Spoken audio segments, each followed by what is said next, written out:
la Reforma Protestante y las nuevas iglesias cristianas. A comienzos de la Edad Moderna, la cristiandad sufrió un proceso de ruptura religiosa, conocida como la Reforma. El proceso, que se inició con los planteamientos reformistas del monje alemán Martín Lutero, cambió para siempre la historia de la religiosidad europea. Uno de los principales motivos que originaron la ruptura del cristianismo fue la crisis moral que vivía la Iglesia en la época previa a la Reforma. La principal preocupación de la jerarquía eclesiástica era lo concerniente a la esfera terrenal, es decir, en la influencia que tenía la Iglesia en los problemas políticos de la época. Ejemplo de esto fue la actitud de ciertos papas, los cuales tomaron el poder pontificio como un bien personal y se comportaban más bien como príncipes preocupados de la administración de sus territorios. La espiritualidad de los fieles fue dejada de lado, los cuales en su mayoría vivían en la pobreza, al contrario de la opulencia y lujos con los que vivían ciertas autoridades clericales. De los problemas que reflejaban la crisis moral de la Iglesia, el más importante fue la venta de indulgencias. Las indulgencias eran el perdón de los pecados que se alcanzaba gracias a la mediación de la Iglesia. Esto porque los creyentes pensaban que las almas de aquellos que fallecían debían pasar un tiempo en el purgatorio, donde la vivencia de sufrimientos limpiaría sus pecados y los ayudaría a entrar al cielo. Es por este motivo que las personas estaban dispuestas a recurrir a otros medios con tal de evitar este castigo temporal, como lo eran las obras de caridad, la oración y la realización de misas por el alma del difunto. La opción más directa de evitar tal sacrificio era la indulgencia, gracias a la cual los pecados de la persona ya quedaban perdonados, y así podía ingresar directamente al cielo una vez que fallecían, sin la necesidad de su castigo en el purgatorio. Las ventas de indulgencias, es decir, que el perdón de los pecados ya no se producía gracias a las buenas obras, sino que se podía comprar, comenzó en 1515, cuando el Papa León X concedió una indulgencia a quienes dieran dinero como limosna para la construcción de la Basílica de San Pedro en Roma. Esta primera venta de indulgencias dio curso a una serie de abusos que respondían a la ambición y el lucro de la jerarquía eclesiástica, a los cuales solo parecía importarles el enriquecerse sin dar cuidado a la vida espiritual de los fieles. La crisis interna del catolicismo, en especial la venta de indulgencias, provocó la molestia de una serie de miembros de la Iglesia.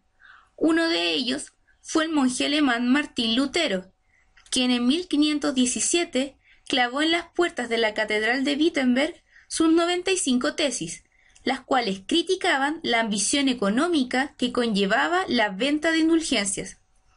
El pensamiento de Lutero incluía también la idea de que las obras de caridad no ayudaban a conseguir la salvación de las almas, puesto que según él, Dios consideraba la fe de las personas y no sus obras.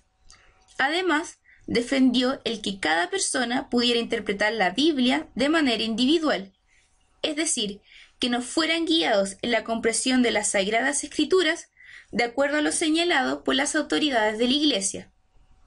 Por esto, una de sus más importantes obras fue la traducción de la Biblia al alemán, puesto que en aquella época las escrituras se encontraban en latín, lengua que era comprendida por una minoría de la población.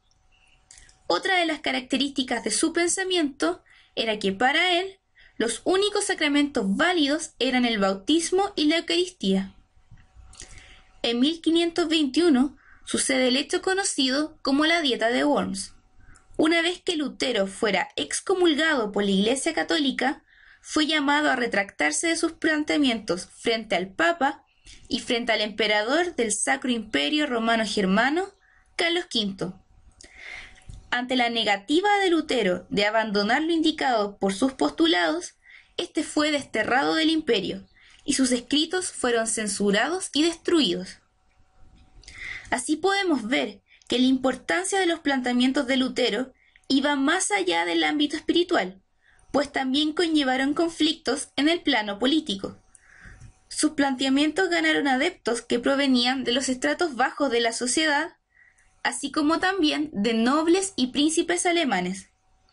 El apoyo político que recibiera Lutero causó la división de estos mencionados príncipes entre aquellos que permanecieron siendo católicos y los que adoptaron el protestantismo. Esta división política y religiosa mantuvo al continente europeo en guerra permanente, aun pese a que en 1555 se firmó la Paz de Augsburgo, donde se establecía que la religión que adoptaran los príncipes debía ser la misma que siguieran sus súbditos. Las ideas reformistas de Lutero se expandieron rápidamente por toda Europa, respondiendo a la crisis moral de la Iglesia católica de la época. En Suiza se destacó la labor de Ulrico Zwinglio y Juan Calvino.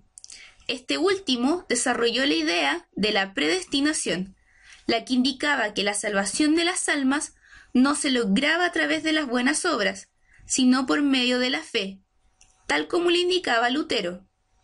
La diferencia entre lo señalado por el monje alemán y Calvino es que este último indicaba que la predestinación consistía en que Dios ya habría elegido quiénes salvarían sus almas y quiénes no, sin importar las obras que éstos realizaran a lo largo de su vida terrenal. Estos elegidos a la salvación recibían del mismo Dios las fuerzas necesarias para llevar a cabo su vida de acuerdo a lo señalado por las Sagradas Escrituras, lo que se expresaba en una moral intachable, como en la gran importancia que tenía para ellos el trabajo y la laboriosidad, dedicándose a actividades seculares como el comercio y la banca, lo que constituyó un atractivo para la burguesía en adoptar sus creencias religiosas. El movimiento calvinista adoptó diferentes denominaciones, siendo llamados puritanos en Inglaterra y los Países Bajos, presbiterianos en Escocia y hugonotes en Francia. Inglaterra se destaca dentro del nacimiento de las nuevas iglesias cristianas, puesto que su origen no nace de un clero inconforme con la moral de la Iglesia católica, sino de un rey que quiere que su poder terrenal esté sobre la influencia del papado en su reinado. Este rey es Enrique VIII, y el conflicto que lo divide del papado romano se origina con la imposibilidad que tiene de divorciarse de su primera esposa, la hija de los reyes católicos Catalina de Aragón, puesto que ella nunca pudo darle un hijo varón. Ante la negativa del Papa Clemente VII a su demanda de divorcio y el hecho de que declarara ilegal su separación y posterior matrimonio con Ana Bolena, Enrique VIII decide romper relaciones con el papado en Roma y crear su propia iglesia nacional, la Iglesia Anglicana, a través de la Ley de Supremacía de 1534. A la cabeza de esta nueva iglesia estaba el propio monarca de Inglaterra y ya no una figura religiosa como lo era el Papa. A pesar del protagonismo del rey Enrique, sin el apoyo del Parlamento, éste no hubiera podido aprobar la Ley de Supremacía. Las razones que los parlamentarios pudieron haber tenido para apoyar la separación con el papado romano son varias.